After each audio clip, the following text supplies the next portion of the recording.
A'udzubillahi minasyaitonirrajim. Bismillahirrahmanirrahim. Assalamualaikum warahmatullahi wabarakatuh. Bismillah, alhamdulillah, ala nikmatillah, la haula wala quwata illa billah, amma ba'd. Sedulurku dimanapun kalian berada, semoga kalian semuanya sehat selalu, sehat pikirannya, sehat hatinya, dan selalu memiliki niat-niat yang baik untuk kedepannya. Berkah alhamdulillah sedulurku semuanya. Pada kali ini saya ingin membahas sesuatu yang dipertanyakan oleh sedulur AHA khususnya. Ya, saya ingin membahas secara singkat. Saya videokan, saya upload di YouTube. Karena ini insya Allah menjadi kebaikan manfaat untuk orang banyak yang memang membutuhkan mengenai ilmu tenaga dalam. Ya, ini kebanyakan disangkut pautkan dengan hal mistis, dengan hal gaib. Ya, memang karena cakupannya yang tidak terlihat. Namanya dan juga tenaga ilmu dalam, ya otomatis tenaga batin gitu. Tapi pada dasarnya ini takut disalahartikan. Ya, jangan sampai kita menyangkut pautkan dengan hal-hal mistis, dengan hal khodam contohnya seperti itu. Karena pada dasarnya setiap perkara itu tergantung kita. Ketika hal baik dicampuri dengan yang tidak baik, otomatis akan terbawa tidak baik. Niat ibadah tapi ria, nah, ujungnya tidak baik. Niat istilahnya membantu tapi ada pamrih, tidak dengan didasari dengan niat ikhlas, sama saja bohong seperti itu. Ya, nilainya hilang. Sama halnya dengan kita ilmu tenaga dalam. Itu pada dasarnya ilmu pernapasan. Ya, olah rasa, olah pikiran secara batiniah agar pikiran dan perasaan kita sinkron. Ya, orang yang sering istilahnya berlatih mengenai ilmu tenaga dalam, pikirannya kuat, batinnya kuat, kesensitifannya kuat, kepekaannya kuat, bisa merasakan energi. Karena pada dasarnya segala makhluk itu terkandung energi, entah itu alam, entah itu manusia, entah itu hal goib. Ada energi yang bisa dirasakan, bukan melihat. Ingat, bukan melihat, tapi dirasa. Karena kalau rasa pasti ada. Ya, napas pun ada, tapi gimana? Hanya bisa dirasa. Seperti itu. Olah tenaga dalam itu pada dasarnya olah pernapasan. Ya, menyingkronkan antara pikiran dan batin kita. Ya, karena kita beragama Islam, kita bisa dikolaborasikan dengan zikrullah. Ya, mengucap kalimat-kalimat thayyibah, kalimat-kalimat yang baik. Ya, ketika contoh pernapasan titik segitiga, ketika menahan napas, kita mengucapkan kalimat-kalimat yang baik. Ada doa-doa khusus, ada ijazah khusus yang bisa dibacakan. Ya, daripada istilahnya kita menyerap energi yang tidak baik, mending kita istilahnya berserah diri kepada Allah Subhanahu wa taala dan berfokus kepada olah napas. Nanti istilahnya kepekaan kita meningkat, kesensitifan kita meningkat, kita bisa merasakan titik-titik energi yang memang perlu kita rasakan seperti itu. Entah dalam bidang pengobatan, entah dalam pembentengan rumah, entah dalam istilahnya pagar batin dan yang lain sebagainya. Itu dari energi, ingat. Dan energi itu kandungannya beda-beda, tergantung agamanya, tergantung kepercayaannya. Silahkan, itu bebas masing-masing. Tapi karena kita istilahnya memang beragama Islam, itu istilahnya kita dikolaborasikan dengan doa-doa khusus seperti itu. Karena memang kandungan energinya pun beda, ya sangat luar biasa. Tidak ada istilahnya yang bisa menandingi kekuasaan Allah Subhanahu wa taala. Ketika orang bersandar diri kepada Allah Subhanahu wa taala, maka makhluk apapun yang berbuat dolim, maka insya Allah tidak ada yang bisa melukai secara lahir maupun batin. Ya, saya ingatkan sekali lagi, pada dasarnya ilmu tenaga dalam itu ilmu pernapasan, olah rasa, agar pikiran dan hati kita sinkron, agar pikiran dan batin kita sinkron. Ya, olah napas, olah rasa yang terkandung di dalam diri kita. Kalau dibahas semuanya secara terperinci ini panjang gitu. Ini dasarnya dan dapat dipahami walaupun oleh pemula. Ya, ingat, jangan disangkut pautkan dengan hal-hal yang lain, entah khodam, entah pemanggilan, entah ini dan itu. Itu salah Anda sendiri. Segala perkara pun itu tergantung kita, tergantung niatnya. Ya, ibadah baik pun, contoh kita mau ke masjid, mau sholat, tapi dalam hati kita ria, ingin dilihat, ingin dibilang baik sama orang, itu sudah salah. Ya, kita olah napas kan sebagian dari obat. Napas, menyingkronkan. Contoh logika orang yang sedang marah, aturan napasnya lihat. atau istilahnya sedulur semuanya yang sedang marah, napasnya coba rasakan, pasti pendek, tersendat-sendat seperti itu. Tapi orang yang bisa menguasai olah napasnya, dia akan netral, dia akan santai, dia bisa menguasai situasi,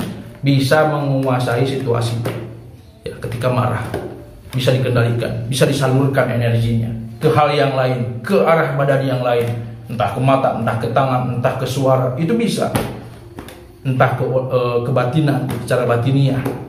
Ketika memang kita dihadapkan dengan hal yang memang mencakup ruang spiritual, itu bisa disalurkan dengan kekuatan pikiran kita, ya, dengan napas kita, pengolahan napas kita, olah rasa kita, kepekaan kita, energi yang kita salurkan, ya.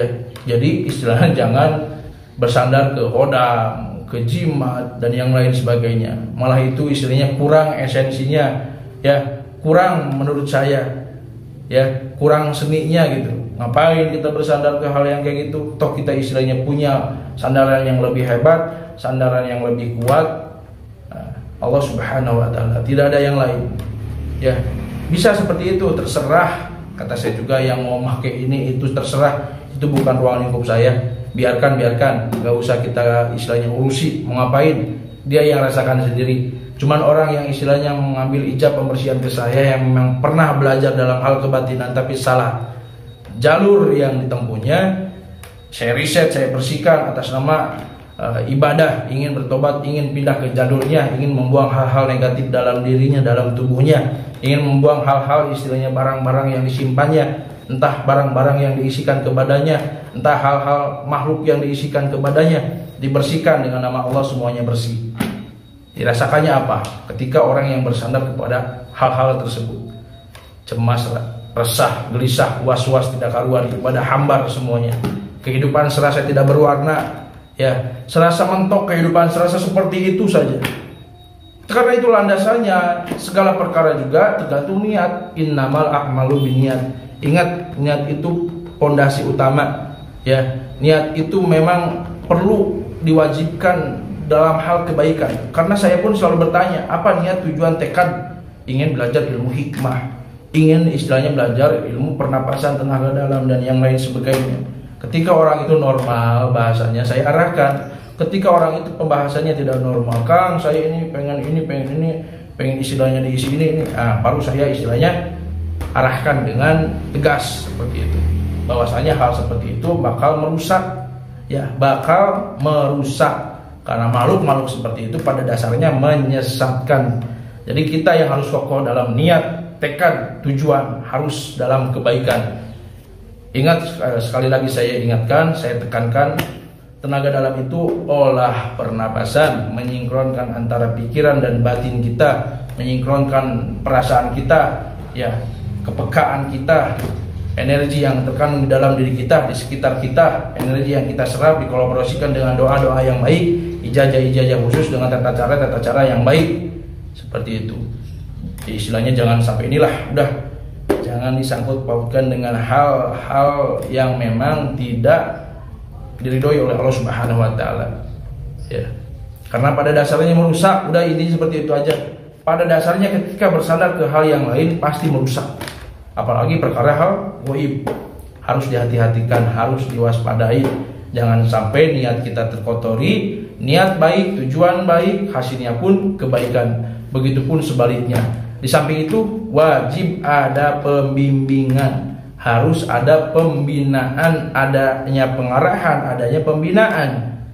Tentu hasilnya kebaikan, seperti itu. Dan jangan tanggung ketika istilahnya mau bergelut di dalam dunia spiritual, jangan tanggung. Ini saya bicara mengenai hal dasar yang dapat dipahami oleh pemula sekalipun. Kalau diperincikan ini panjang, ya. Pada dasarnya seperti itu, dan itu memang intinya ke arah situ. Pasti dipahami oleh pemula sekalipun, ya. Jadi niat, tekad, tujuan harus baik. Jangan dikaitkan dengan hal-hal yang aneh. Udah ini itu, nggak usah. Olah pernapasan kita ada tata caranya seperti itu. Banyak kok tata caranya. Hal-hal dasar sudah saya sampaikan, sudah saya cuplikan di YouTube, ada di video-video sebelumnya, ya. Semoga menjadi kebaikan lah untuk kita semuanya. Sadar juga, ya kita hidup nggak lama. Jangan yang aneh-aneh, yang normal-normal saja. Ya, sesuatu yang kita cari itu hal yang diridhoi oleh Allah agar timbulnya keberkahan. Ya, yang kita cari itu hanya keridhaan dari Allah Subhanahu wa taala agar timbulnya keberkahan seperti itu. Ya, mungkin hanya itu yang bisa saya sampaikan. Ketika ada kehilapan yang saya sampaikan, yang sedulur dengar, entah memang itu kehilapan dari saya pribadi, saya mohon maaf karena saya pun makhluk biasa, ya, yang tidak luput dari kehilapan seperti itu. Jadi doa saling mendoakan dalam hal kebaikan.